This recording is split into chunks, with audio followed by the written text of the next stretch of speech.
Welcome back to my channel Hindi എജുലേൺ.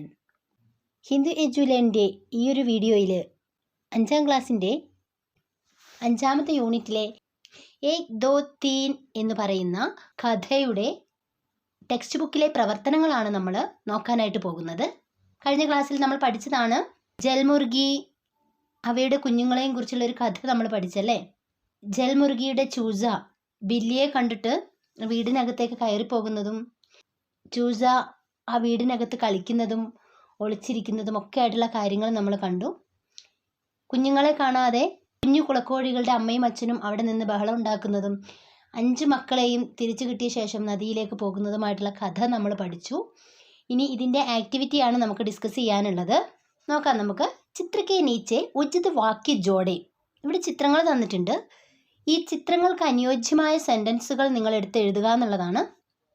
First ചിത്രം നോക്കുക. കുളത്തിനരികിലായിട്ടൊരു കുളക്കോഴി നിൽക്കുന്ന ഒരു പിക്ചറാണ് അല്ലേ. അപ്പം അതിന് ചേരുന്ന സെൻറ്റൻസ് ഏതാണ്? താലാബ് കെ കിനാരെ ഏക് ജൽ മുർഗി ഹേ. കുളത്തിനരികിലായി ഒരു കുളക്കോഴി ഉണ്ട്. അപ്പം 3ാമത്തെ സെൻറ്റൻസ് എടുത്ത് എഴുതുക. നെക്സ്റ്റ് പിക്ചറിനകത്തേക്ക് നോക്കുമ്പോൾ അവിടെ നമുക്കൊരു ബിലൗട്ടയെ കാണാം. ആരാണ് ബിലൗട്ട? പൂച്ച കുഞ്ഞാണല്ലേ. അപ്പോൾ എന്താണ്? ഗർക്കെ സാമനെ ഏക് ബിലൗട്ട ഹേ. അതിന് അനുയോജ്യമായ സെൻറ്റൻസ് ഏതാണ്? വീടിന് മുന്നിൽ ഒരു പൂച്ച കുഞ്ഞുണ്ട്. നെക്സ്റ്റ് പിക്ചറിലേക്ക് വരുമ്പോൾ ഏതാണ്? പേടിക്കെ നീച്ചെ ഏക് ലഡ്കാ ഹേ. മരത്തിൻ്റെ ചുവട്ടിലൊരു ആൺകുട്ടിയുണ്ട്. അപ്പോൾ ഇതുപോലെയുള്ള സെൻറ്റൻസുകൾ പിക്ചർ തന്നിട്ട് സെൻറ്റൻസുകൾ നിങ്ങൾക്ക് എടുത്തെഴുതാനുണ്ടാകും. പാഠഭാഗത്തിൽ പറഞ്ഞിരിക്കുന്ന ജീവജാലങ്ങളുടെ പേരുകൾ കൃത്യമായിട്ട് നമ്മൾ പഠിച്ചിട്ടുണ്ടാവണം. ഇപ്പം 1ാമത്തെ ചാപ്റ്റർ മുതൽ ഇങ്ങോട്ടേക്ക് ഒരുപാട് ജീവജാലങ്ങളെ നമ്മൾ പഠിച്ചതാണ്. ഇപ്പം ഈ പാഠഭാഗത്തിൽ തന്നെ നമ്മൾ ജൽമുർഗി, അതിൻ്റെ കുഞ്ഞുങ്ങൾ ചൂസ, അതുപോലെ തന്നെ പൂച്ചക്കുഞ്ഞിനെ ബിലൗട്ട, ഇത്രയും കാര്യങ്ങൾ നമ്മളിവിടെ പഠിച്ചിട്ടുണ്ട്. അതുപോലെ കട്ടിൽ, പലങ്ക്, നീച്ചെ, ചുവട്ടിൽ, ഇങ്ങനെയുള്ള വേർഡ്സുകളൊക്കെ നമ്മൾ പഠിച്ചിട്ടുണ്ട്. നെക്സ്റ്റ് പേജിലേക്ക് പോകുമ്പോൾ സഹി വാക്യ ചുനെ ഡയറി ലിഖി. ഇവിടെ ഒരു ഡയറി എഴുതാനാണ് പറഞ്ഞിട്ടുള്ളത്. ശരിയായ വാക്യങ്ങൾ തിരഞ്ഞെടുത്ത് ഡയറി പൂർത്തീകരിക്കാനാണ് പറഞ്ഞിട്ടുള്ളത്. ഇവിടെ കുറച്ച് സെൻറ്റൻസുകൾ താഴെ കൊടുത്തിട്ടുണ്ട്. അത് ഓർഡർ ആക്കിക്കൊണ്ട് ഈ ഡയറിയിലേക്ക് എടുത്ത് എഴുതുക. അത് സെൻറ്റൻസുകൾ കറക്റ്റാക്കി എഴുതുക. നമ്മൾ ഡയറി എഴുതുമ്പോൾ ഒരു ഡേറ്റും ദിവസവും ഒക്കെ കൊടുക്കണം. നമുക്ക് ഒരു ഡേറ്റ് ഫെബ്രുവരി 14, ഫെബ്രുവരി 14, സോമവാർ തിങ്കളാഴ്ച, ആജ് ഇന്ന്, ജൽമുർഗി അല്ലേ. അവിടെ എല്ലാ സെൻറ്റൻസ് നമുക്ക് അതുപോലെ എഴുതാം. ആജ് ജൽമുർഗി കെ ചൂസേ മേരെ ഘർ മേ ഗുസായേ എഴുതുന്നു. സെൻറ്റൻസ് നമ്മൾ തുടർന്ന് ഇങ്ങനെ എഴുതി പോകണം. പിന്നെ വരുന്നത് എന്താണ്? ബിലൗട്ടേ സേ ഡർഖർ ചൂസേ ഘർ കെ അന്തർ ഗുസ് ഗയേ. അതാണ് പിന്നെ വരുന്നത്. ഇന്ന് കുളക്കോഴിയുടെ കുഞ്ഞുങ്ങൾ എൻ്റെ വീട്ടിലേക്ക് പ്രവേശിച്ചു, എൻ്റെ വീട്ടിലേക്ക് വന്നു. അടുത്ത സെൻറ്റൻസ് വരുമ്പോൾ ബിലൗട്ടേ സേ ഡർഖർ ചൂസേ ഘർ കെ അന്തർ ഗുസ് ഗയേ. പൂച്ചക്കുഞ്ഞിനെ ഭയന്നിട്ട്, പൂച്ചക്കുഞ്ഞിനെ പേടിച്ചിട്ട് കുളക്കോഴി കുഞ്ഞുങ്ങൾ വീടിനുള്ളിലേക്ക് പ്രവേശിച്ചു. ജൽമുർഗിയാം ഷൂർ മച്ചാരഹിതി. പുറത്തുള്ള കുളക്കോഴികൾ വല്ലാതെ ബഹളം വെച്ചുകൊണ്ടിരിക്കുന്നുണ്ടായിരുന്നു. മേനെ ചൂസോങ്കോ പകടുക്കർ ജൽമുർഗിയോങ്കോ ദേ ദിയ. ഞാൻ ഈ കുളക്കോഴി കുഞ്ഞുങ്ങളെ പിടിച്ചിട്ട് അച്ഛനമ്മമാരായ കുളക്കോഴികൾക്ക് മുമ്പിൽ കൊണ്ടുവച്ച് കൊടുത്തു. പിന്നെ വരുന്നത് ഏതാണ്? ജൽമുർഗിയോങ്കോ ഭീ ഗിൻതി ആത്തി ഹേ. ജൽമുർഗികൾ, കുളക്കോഴികളെ കുഞ്ഞുങ്ങളെയൊക്കെ എണ്ണി നോക്കി.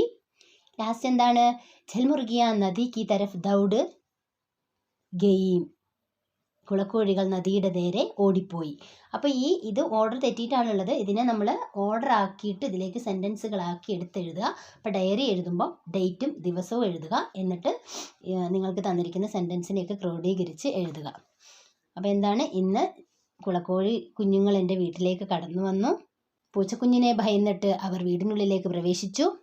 ഇത് കണ്ട് അച്ഛനമ്മമാരായ പക്ഷികൾ വല്ലാതെ ബഹളമുണ്ടാക്കിക്കൊണ്ടിരുന്നു. അപ്പം ഞാൻ എന്ത് ചെയ്തു? ഈ കുളക്കോഴി കുഞ്ഞുങ്ങളെ പിടിച്ചിട്ട് ജലമുർഗികൾക്ക് അമ്മയ്ക്കും അച്ഛനും കൊണ്ടു കൊടുത്തു.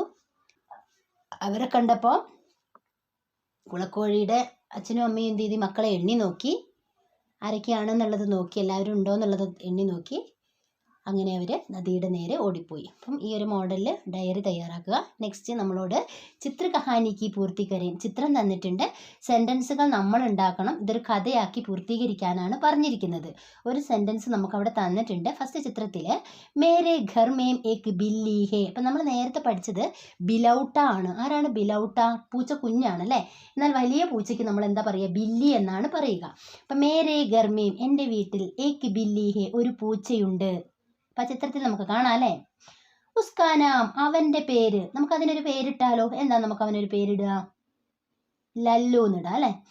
നമുക്ക് ഏതെങ്കിലും നിങ്ങൾക്ക് ഇഷ്ടമുള്ളൊരു പേര് കൊടുക്കാം അല്ലേ. ഉസ്കാ നാം ലല്ലു ഹേ, നമുക്കൊരു പേര് കൊടുക്കാം, ലല്ലു. അടുത്ത ചിത്രത്തിൽ എന്താണെന്ന് നിങ്ങൾ നോക്കിക്കേ. നമുക്ക് വേണമെങ്കിൽ എന്തെഴുതാം? ഹം ദോനോ ദോസ്ത് ദേ, അത് നമുക്ക് കൊടുത്തൂടെ? ഹം ദോനോ, ഞങ്ങൾ രണ്ടുപേരും, ദോസ്ത് കൂട്ടുകാർ, ദേ ആയിരുന്നു. അപ്പോൾ നമുക്ക് അങ്ങനെ ഒരു സെൻറ്റൻസ് അവിടെ കൊടുക്കാം അല്ലേ. അവർ കളിക്കുന്നൊക്കെ ഒരു ചിത്രം നമുക്ക് അവിടെ കാണാൻ സാധിക്കുന്നുണ്ട്. അടുത്ത ചിത്രം നമുക്ക് എന്താ കാണുന്നത്? ആ കുട്ടി അവിടെ കിടക്കുന്നു, അതിൻ്റെ ചുവട്ടിലായി കട്ടിലിനടിയിലായി പൂച്ചക്കുഞ്ഞുണ്ടല്ലേ, പൂച്ചയുണ്ടല്ലേ. അപ്പോൾ നമുക്ക് ഒരു സെൻറ്റൻസ് കൊടുക്കാനായിട്ട് സാധിക്കും. എന്താണ്?